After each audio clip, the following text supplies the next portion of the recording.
Welcome, ladies and gentlemen, to my review of Longlegs. This will be as non-spoilers as possible because this is a strong recommendation from me.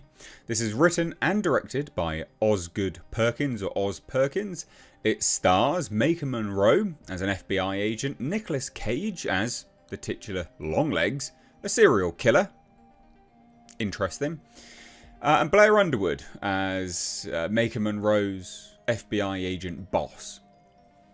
That's essentially it. There are, of course, other actors in this film, and, you know, they're all very, very good, but let's focus on these main three, because that's who we spend the majority of our time with. It's not often that I'm left speechless with a film, and I was quite lost for words with this. This is an exceptional film on so many levels. Is it exceptional on every single level? I don't know. I'd have to, watch it again, which is very rare for me. I don't like to watch movies again. I just don't. I rarely watch films again. But I would definitely watch this film again. So that's singing its praises. And I would also, like the time to sit and sort of ruminate on it a little bit more. Watching it and reviewing it on the day can be tricky sometimes, especially when a film is as impactful as this. Now, that's not to say that I would think any less of it, because I actually don't think that would be the case. I think I would just like it more and more. This film, if you've watched the trailers, has such a fantastic marketing campaign that I did think the trailers, when they came out, were not necessarily deceiving, but I was like, okay, wow, this is, these trailers are really going for it. It'll be really interesting to see how this marketing translates to the film, because normally they dumb it down. The marketing's really amped up, and then the film is, well, it's false advertisement, isn't it? No. The trailers are a fantastic representation of what the film is. Genuinely. So, a few things to just say straight off the bat in terms of objectivity, like technical basis. The cinematography on this film is superb. It's absolutely superb. There is some beautiful, beautiful shots framed so effortlessly in this, and quite uniquely as well. Just the use of framing, like where the camera is associated to the individual. There's some fantastic tracking shots, some one shots. Really, really beautiful work from a technical perspective. Incredibly well lit. It's not like your typical dank, dark horror film. There's some beautiful lighting throughout this movie. The score is bloody full on. It's got a fantastic score. And the score, paired with the cinematography, underpins so effortlessly the visual aspect of this film. And this is, what a good horror tends to consist of. A good horror is a trio, right? Cinematography, acting, music, boom, scare. It's the atmosphere. We need it. And of course, good writing. So, more than a trio. But it was superb. So, what is the story? Well, you've seen the trailers. So, Maika Monroe is tracking down a serial killer. Longlegs. They don't hide. They're not hiding, the serial killer aspect. They're not hiding it at all. Now, in some of the trailers, there has been sort of teased a supernatural element. There has been in some trailers, if you watch the trailers, you can see very occasionally a shadowy figure with horns. That is in the trailers. So I'd like to talk about that briefly in as much of a non-spoiler way as possible. Is that element of this movie is really, really well done. So because I'd watched the trailers and I'd seen this horned shadowy figure floating around every now and then in the trailers, I was looking out for it.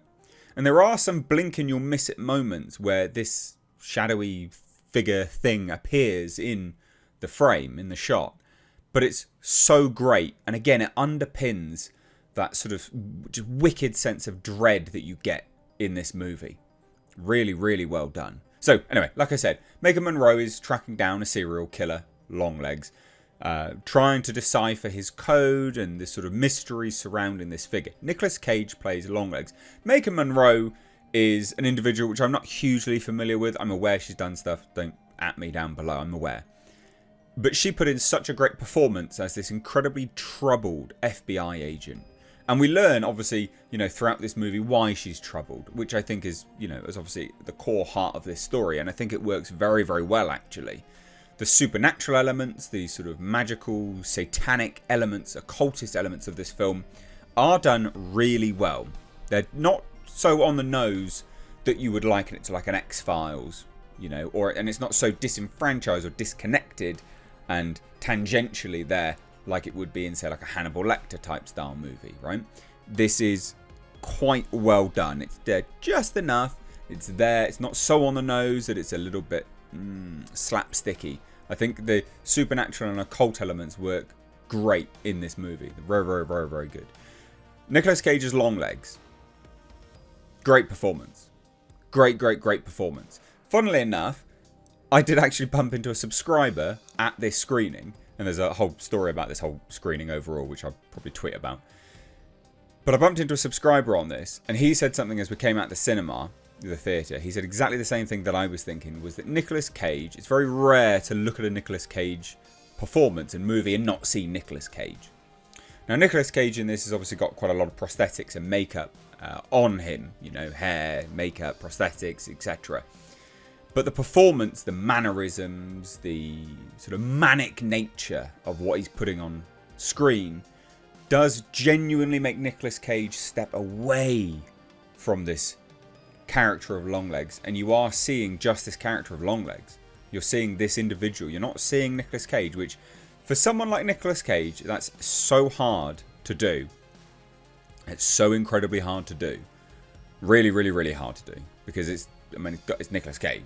Okay, to not be able to see Nicolas Cage is a rare thing. And liken it to the Penguin, right? Colin Farrell, the Penguin, just completely gone, just immersed in this role. And a credit to Nicolas Cage because his performance in this is stellar. It's outstanding. Now, there's not a lot of it, but that's what a good horror should be. The Cenobites in Hellraiser, for instance, barely in the movie, right? This is what you should have. Jason Voorhees, barely in the movies. Leatherface, barely in the movie, right? Got so on and so forth. A hallmark of a good horror is the sense of dread. It's not actually the figure that you are dreading. It's the sense surrounding that figure. It's that atmosphere that they can build. And boy, do they build it.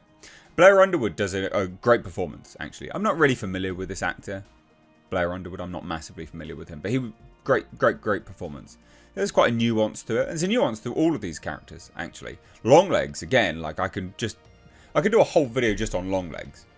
Because the performance was so layered and depth. There was so much nuance there. It was absolutely brilliant. Really, really, really good.